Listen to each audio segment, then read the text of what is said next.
Now there are few problems in Unit 4, so important questions. So I'll discuss a few such problems here. Already you got acquainted with the topics related to causal, non-causal, linear, non-linear, and time variant, time invariant. Now this problem gives you, this is a differential equation given to you. Y of t is the output, x of t is the input. Okay, so this is a differential equation given to you. Now what is it we have to check is, we have to check whether this is this is a system.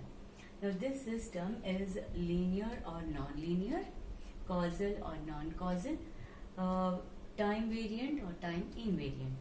So let's start with the first one, linear or non-linear. I already told you when we talk about linear or non-linear, it is the principle of superposition and principle of homogeneity which we consider. Now let us go with the concept. Now let's take this. What is it we have to take first? We have to take for for input x1 of t, y1 of t. Okay. So first we consider a case wherein the input is considered to be x1 of t for the output y1 of t. So let's put x1 of t and y1 of t here. So the differential equation will become, this is a differential equation when you put that. Okay. So wherever y of t is there, you replace it by y1 of t. Okay. So this becomes your differential equation, and in place of xt plus 1, it will become x1 of t plus 1. Similarly, we go with the next one. You put x2 of t, y2 of t.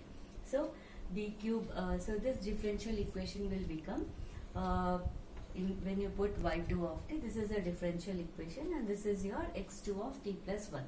So these are 1 and 2. Now the next thing what we do it is we take the linear combination. Right. So 1 is multiplied by a plus 2 into b. So when you take the linear combination, so this is what the equation you get it. Okay. So if you look into the equation, see d cube by dt cube, a y1 of t plus b y2 of t. So this is not an issue. Okay, because this is the principle according to principle of superposition. Okay, fine. Let's talk about the first, complete this part.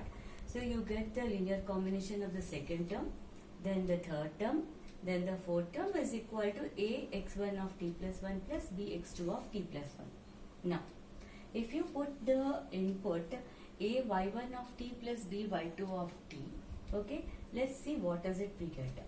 Now, this first part is fine, first term is fine, second term is fine, third term is also fine, but look into the fourth term. In fourth term, what is it we will be having?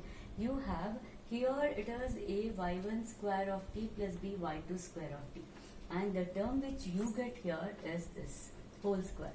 So here if you look into it, it is not the weighted sum of outputs which you are getting it. Okay, so you are not getting weighted sum of outputs.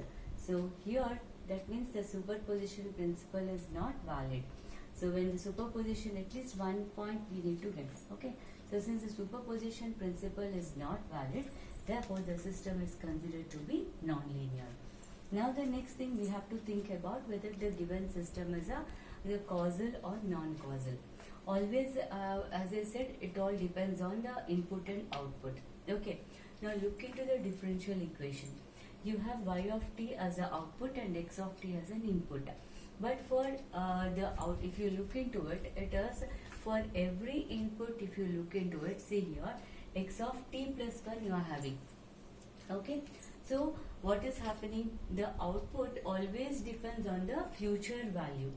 Okay. Always it is depending on the future value of the input, x of t plus 1. Right. So this clearly shows that the system is non-causal. Fine. So you got this to be non-causal. Now coming to the third one, it is, we have to now find out whether it is time invariant or time variant. For this you have to remember this important point. All the coefficients of differential equation, if they are constants, then it is time invariant. Now look into the coefficients of the differential equation. Here 1, 2, 4, 3.